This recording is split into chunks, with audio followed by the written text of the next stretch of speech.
Hi, I'm Terry, one of the Consumer Technology Specialists for Mid-Continent Public Library. And today we are going to start with part 2 of our paragraph group for Word. Now, Word has all sorts of things that it does with that paragraph group. So with our part 2 today, we are going to look at bullets and numbering. Now, bullets and numbering can get kind of complicated, so we're going to just stick with the basic steps and look at some tips and tricks about what you might find useful, and just kind of stick with the ideas that you're most likely to use most of the time.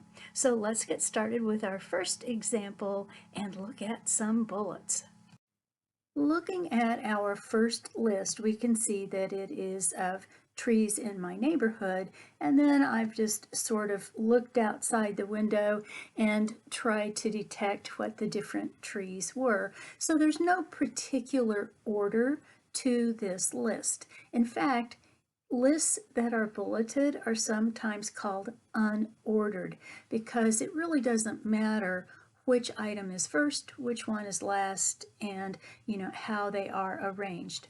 Well, to add bullets to these tree names, I can click and drag and select all of those tree names, and then go to the paragraph group, which is the third group on the home tab of the ribbon, and then I'm going to go to the upper left. Now, as I look at the button, I can see that it has kind of little dots here that are sort of the standard bullets, and I could click and that would be what I would get, or I could click on the drop down arrow on the right hand side of that particular button. And again, recently used, I've been playing with this, so I have all sorts of recently used bullets, and the very first one in the upper left is that standard bullet. But then I also have a bullet library, and the bullet library has kept track of some of the bullets that I've recently used.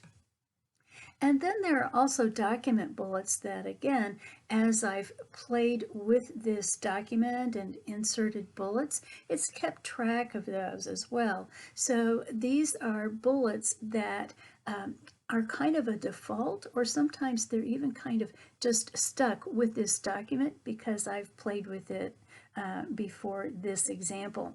So let's just go with the standard dot, and I'll click on it, and that quickly we've added in our bullets for our list. Now here's the interesting thing.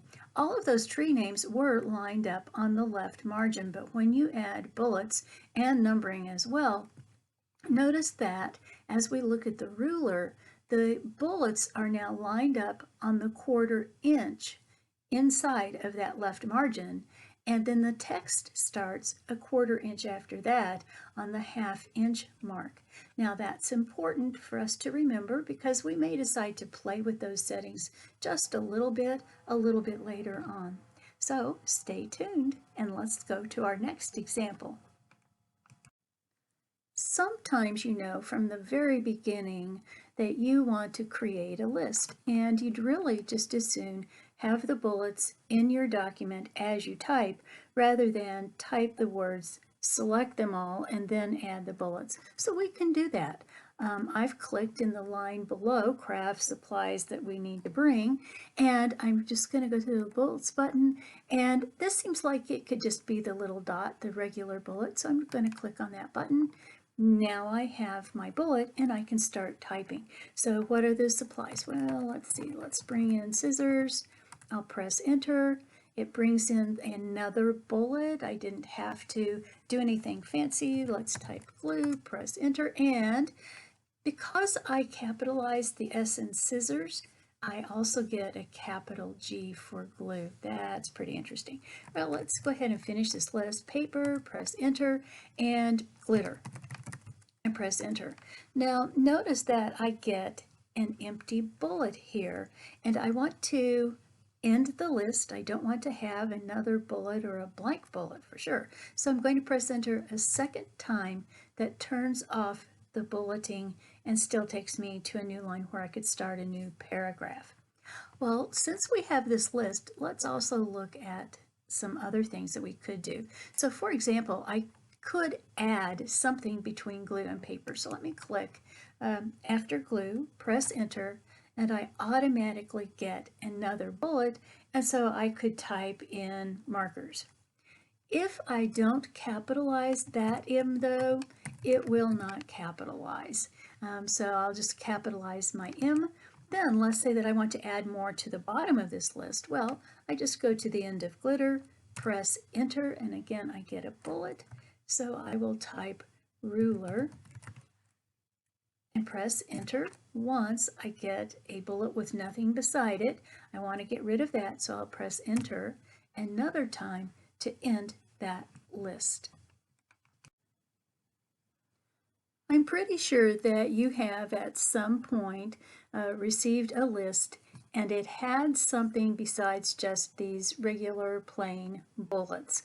Sometimes those little icons can get pretty darn fancy. Well, where are people finding that kind of a bullet? Well, let's first of all select our tree list here. And then let's go back up to our bullets button and on the right hand side where we have the drop down arrow and go down to define new bullet. Now we have three choices here. We could use symbol, picture, or font. Symbol and font really are intertwined, and so if you go to symbol and simply click a drop down list, it's the same as going to font and then going to symbol. So let's go to symbol, and you can see that right here it says the font is symbol. I'm going to scroll up to the top so that we can kind of scroll through all the different symbols that we could put at the beginning of a list and use those instead of the bullet that we have. Here's even the different symbols for the different suits in a deck of cards. I think that's a division sign, which is really nice to have occasionally. Some math symbols, some arrows. We have trademark and copyright and registered. Those can be really nice symbols to add in. They aren't necessarily decorative, but they are some things that you may want to use from time to time. Now, if you decide that this particular list of symbols doesn't have what you want, go to the right of the word symbol where you have a drop-down arrow, and as long as you have that list just sort of hovering, you could type a W that takes you to the W's in the list, and we could click Webdings first, and it shows us some other possibilities for our bullets. Now, these are so small, they're kind of hard to see, but it looks like they're metals and safety pins and all sorts of different kinds of things. Right here in this third row, I guess the third from the last, that looks like a pine tree, so that might be something that we could use. Some of these, once you actually enlarge them, it's kind of hard to tell, but we'll click on that as a possibility. And then we'll click OK, and then it shows us how that's going to look, and we'll click OK again. Now, it really is kind of hard to tell that that's a pine tree and a road. So instead of having a font that's 12, if we enlarge that, well, you can tell the larger it gets, the easier it is to see that particular webding.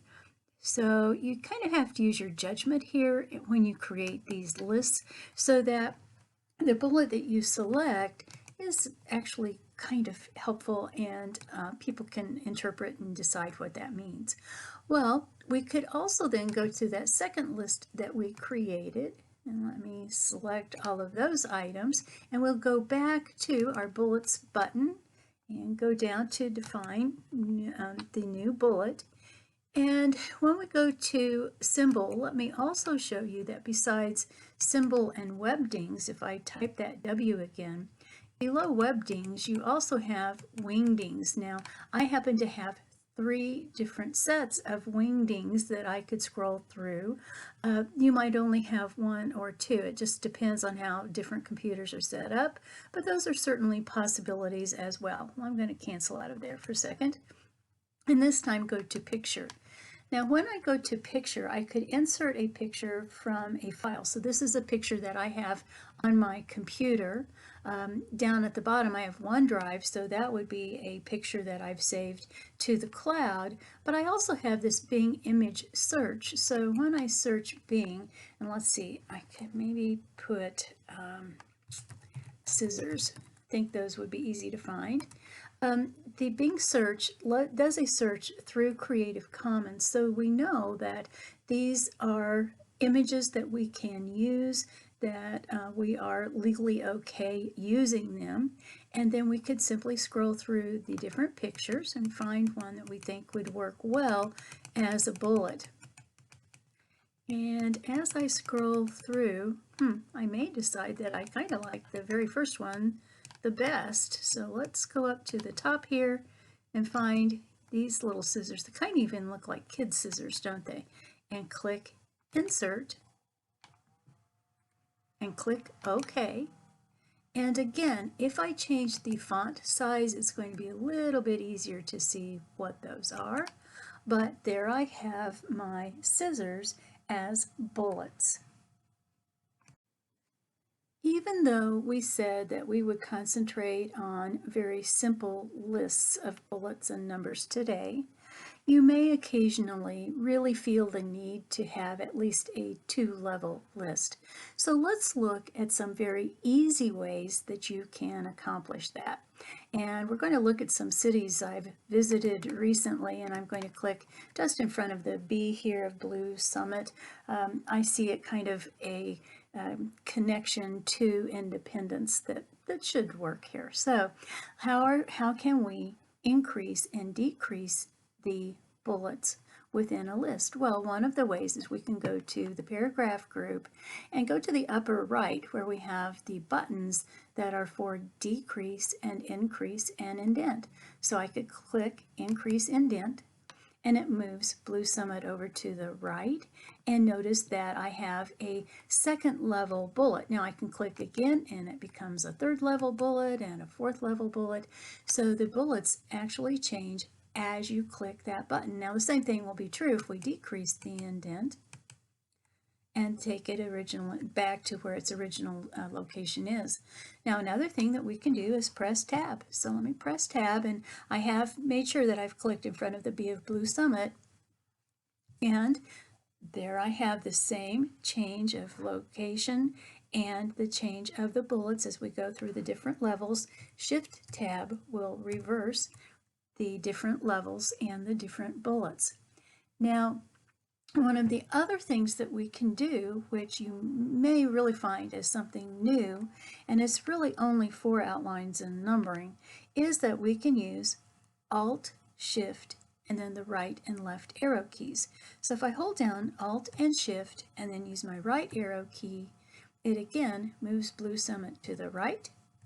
If I keep Alt Shift down and use the left arrow key, it moves it to the left.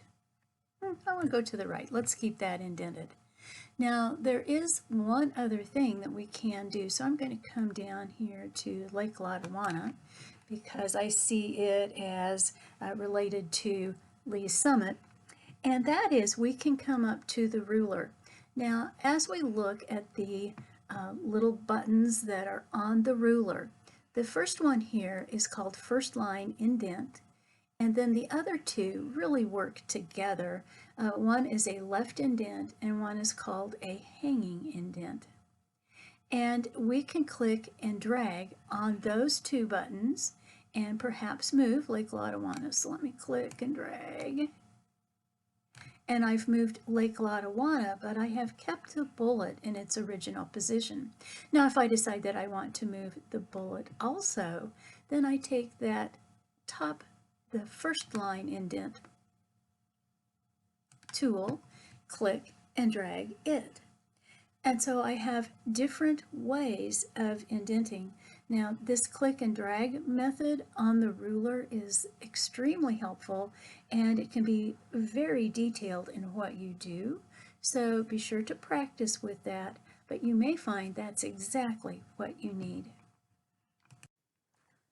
Before we go on to numbering, let's look at some really helpful tips and tricks and situations that you may run into and how to fix them.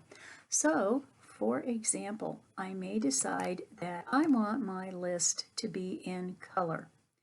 And when I select the list, and then I go to the color button here, so let's make it red to make it stand out. I find that while my text is in color and my bullets are in, no, this last bullet is not in color. Well, the reason why that happened is the color of the bullets is contained within the paragraph mark at the end of a line. So to find that paragraph mark, we need to go to the paragraph group and then in the very upper right, find the Show Hide button and click on it.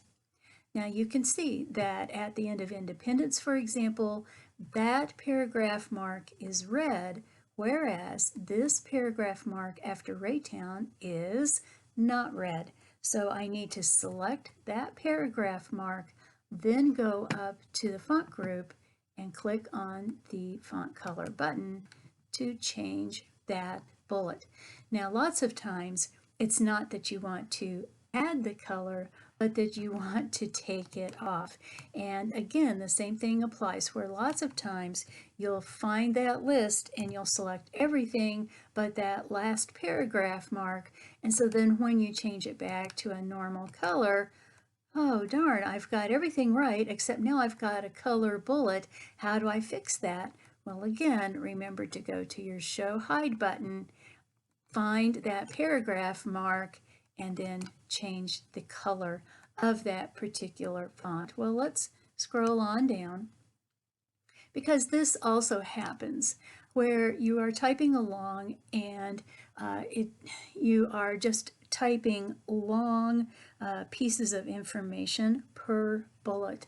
And so you want to have your first line of text to have a bullet beside it, but then you want to add a second line of text, but you want it to be part of that initial bullet. You don't want a bullet for that second line.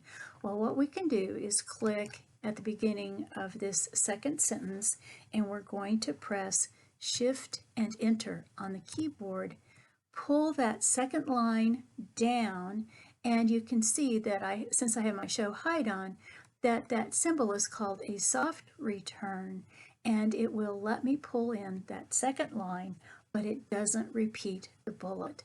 And that can be an amazing tip for you.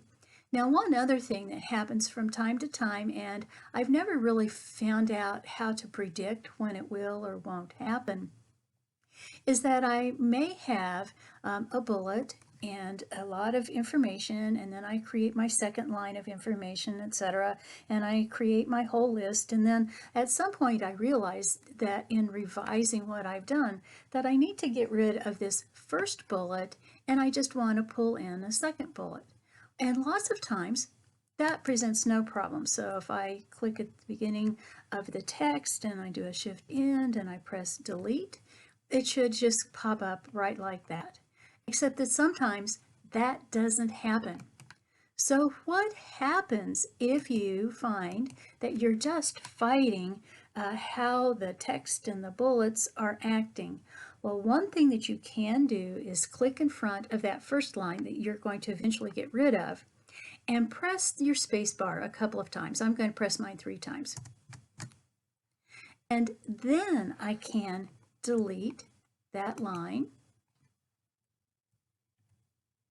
And then I'm going to press delete again to pull that second line up to my first line, and then I just simply backspace out those extra spaces, and now everything works properly.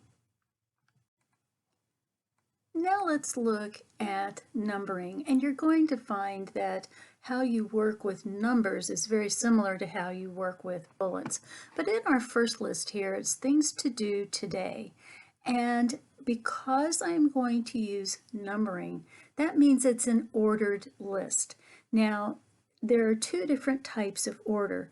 One is first you do this, then you do that, then you do this other thing. So it's a sequential list, or it can be an order of importance. So most important, get this done.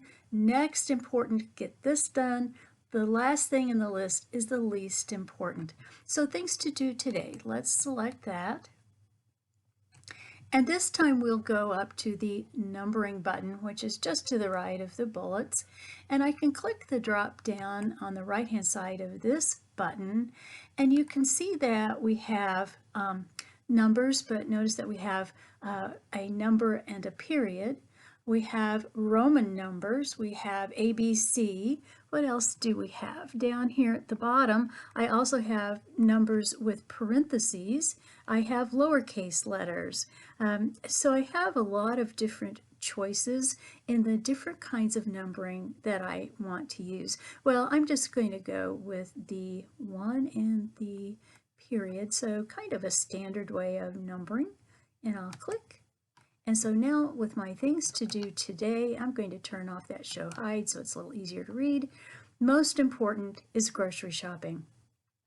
Now by the same token, as I look at my peanut butter sandwich and instructions, hopefully you really do know how to create a peanut butter sandwich, but as I select those particular steps, I could go back and then find the numbering library where I have even first, second, third. Is there another one that I might want to do? No, first, second, third looks pretty good. And I can then list what I do first, what I do second, then what I do third. So these ordered lists have very specific purpose, and you want to be sure to honor that as you create your numbered lists. Let's look at a couple more examples of what may happen when you use numbering. And as it so happens with this first list, I numbered just a statement. It shouldn't be part of the list. So if I click here where it says 4, and I go up to the numbering button and click the drop down and say none, now that is correct. And the number 4 has adjusted, so my list is correct.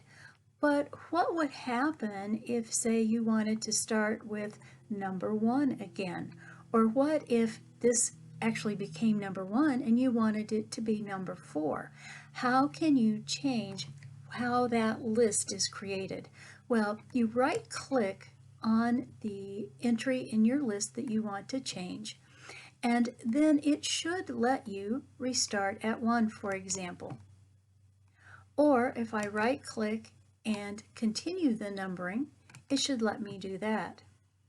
Or let's say that I have some more text and I decide, okay, this is really not working the way I want. I should even be able to set the numbering value with a right click and see how that says 4. Well, I could make it a 2 or a 5. Whatever that starting value is that I want it to have, and then I can really adjust a numbered list. Well, while we're here, let's go back down to our peanut butter sandwich and select the different steps here. And then let's take a brief look at a multi-level list, which is really what you would use for outlines. You're allowed up to 9 outline levels, which is more than probably most people ever care to choose. But we can click that drop down to the right of the button, and so we could have things like 1A, 1 and different choices there. We could also have just symbols if we want to do that, or we could have some really kind of official contract kind of looking kinds of numbers as well. I think this one is the one that I learned when I was in school, so I'm going to select it. Now the only thing is, all of these choices are all on the same level, so I'm going to click just on line 2 and increase the indent so that we can see how that would work. Now let's say also where it says apply peanut butter here, I could indent and I could make it level B, or B, which is the second level, or I could even move over another level. Now wherever I press enter, that allows me to type in more on that same level, then I simply, when I press enter, decrease the indent to go back to the previous level, and then I can click and type within that.